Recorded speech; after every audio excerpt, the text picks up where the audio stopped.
What's up? Welcome back to my channel. If you're a returning viewer, if you're new here, welcome. I hope you feel welcome. Today I'm going to be doing a get ready with me, and while I do that, I'm going to be telling y'all everything I wish I knew before I turned 21. I'm starting off with the Danessa Myris Blurring Balm. Number 1, God can change your life if you let him. And an addendum to that is prayer changes things. Next, I'm going in with the e.l.f. Brow Lift. Number 2, we have be careful what you make an idol. If you're having confusions about what an idol is, just think of anything that you are putting before God. And you don't have to think about it as something that's like just super bad. Idols can be things that you wouldn't probably first think is an idol. And what I mean by that is like your phone. You probably would not first think that your phone is an idol, but if you give it more time and more reverence than God, then it's an idol. Anything that you're giving more to than God is an idol. And that can even be a relationship. I learned early, like after my breakup, was that it honestly probably was an idol in my life, and God needs to take it away from me. This is the House Labs Triclone Foundation. Number 3 is never take no for an answer. Do y'all know how many opportunities that I would have missed out on if I would have let the first person who told me no just be final? You have to take things into your own hands. And hearing no is something that you will have to just get used to, as it is a part of life. It just means you have to find the person that's going to say yes. And you have to be okay with the possibility of knowing maybe that second person is not going to be the one to give you a yes. Maybe not even the third or the fourth person. But you have to just know that there is a yes out there. And you have to be willing to keep trying until you get it. And that brings us to point number 4. Learn how to advocate for yourself. This is something that I really had to learn while I was in college, because I honestly never kind of had to do it before. Advocating for yourself is making sure that you're the one who's going to ensure the success of your future no matter what.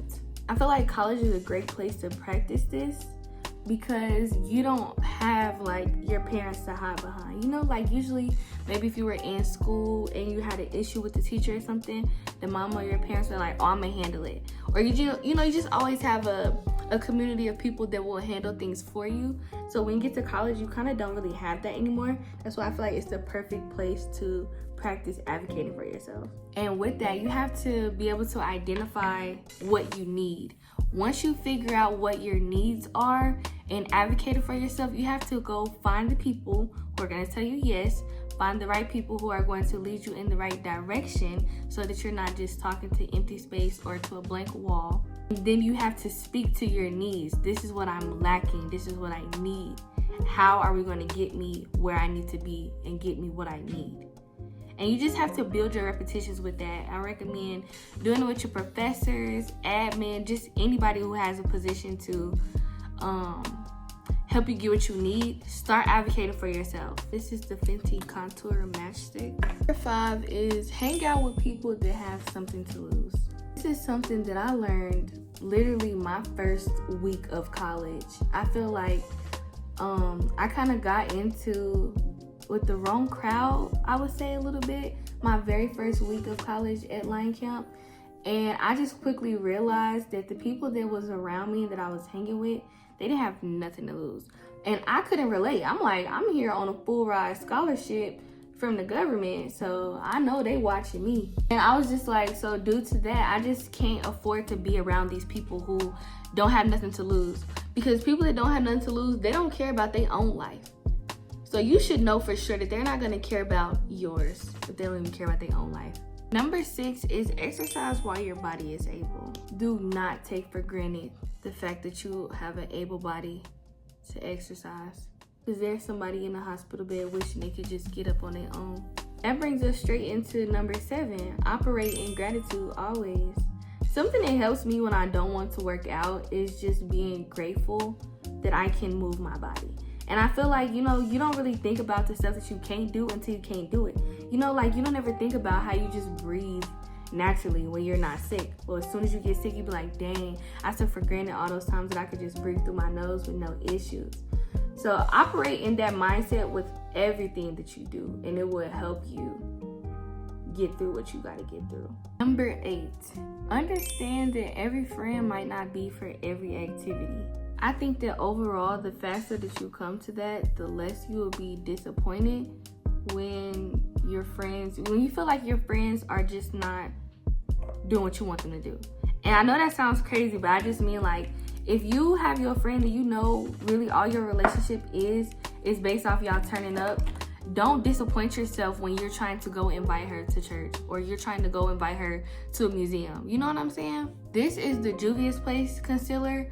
This is the Fenty, and then I'm just only gonna put a little tiny dot of the Pat McGrath concealer in the middle. Number 9 is learn the power of no. We are absolutely too old to be still getting peer pressured into stuff because we didn't want to say no. And I'm talking to myself for real. Don't do nothing that you don't want to do. No is always an option, and it's always available to say. And it's also a complete sentence as well. Number 10 is rejection is a redirection. And with that, I'll just say that everything happens for a reason. And this is the Juvia's Place Bronze Duo in the shade Dark. This is the House Laughs Blush. Number 11 is get routinely checked up if you can. Do not take that for granted if you got insurance and a primary care doctor, because not everybody has that. And you want to make sure that you are catching things while you're young. And this kind of goes back to advocating for yourself. If you feel like something is off in your body, you know your body better than anybody. Don't let doctors get over on you and tell you they're not going to do something for you just because you're young.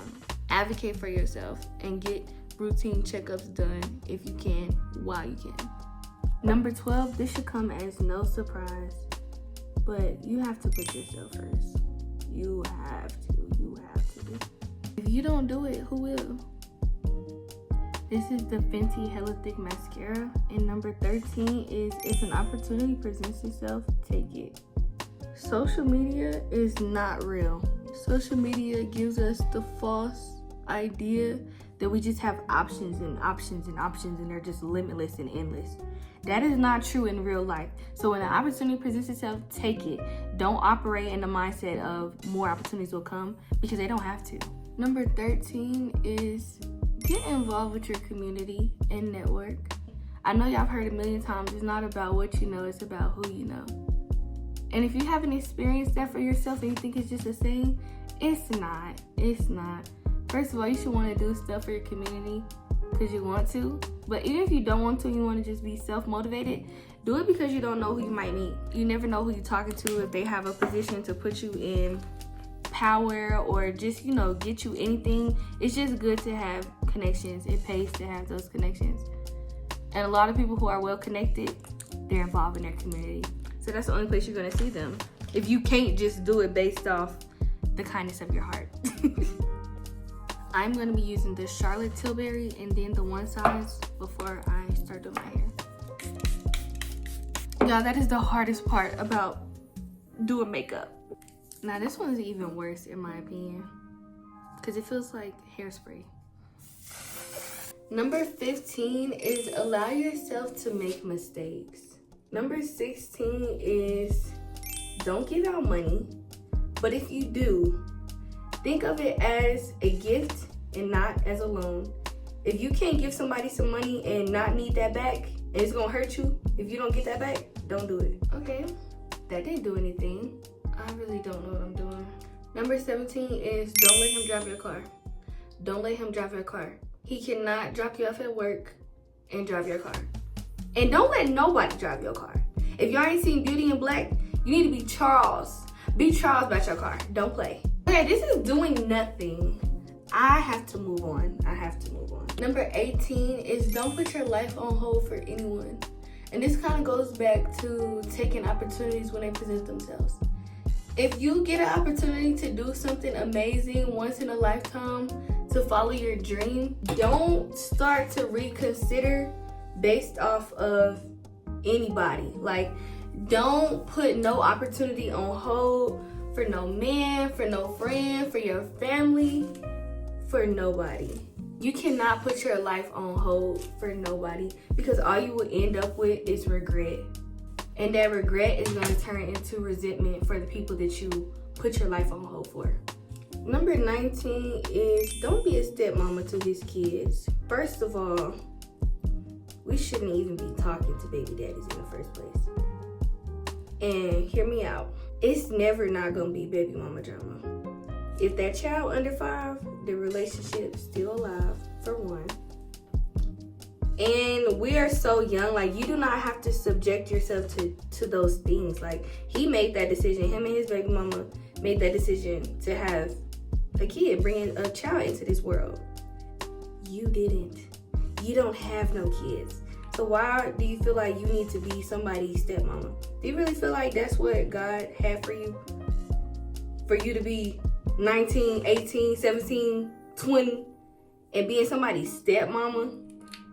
And dealing with somebody that don't even put you first. And that's what you gotta know. As somebody messing with someone with kids, you're never gonna come first. And you shouldn't want to, honestly. But that can be a tough pill to swallow. You're never gonna come before his family. And his family includes his baby mama. Number 20 is don't put your name in nothing for nobody. Not even for your mama, for real. First of all, your mama shouldn't be asking you to do that. But don't do it for nobody. It's not worth it. And you have to go into it thinking about the worst case scenario. And if you evaluate the worst case scenario and you feel like it's not worth it, you have to go with that. You can't go with the best or the medium case scenario. Just don't do it. This last one is for everybody. Wrap it up. First of all, y'all shouldn't be doing no premarital stuff anyways. But if you're gonna do it, wrap it up. And I don't want to hear, oh, it feels better without it. Oh, I trust. Oh, no, there's no nothing. Nothing. Wrap it up. No excuses. Because even if you don't want a baby, just protect yourself. Like, there's absolutely no excuse, no reason why you need to be doing anything unprotected and wrong.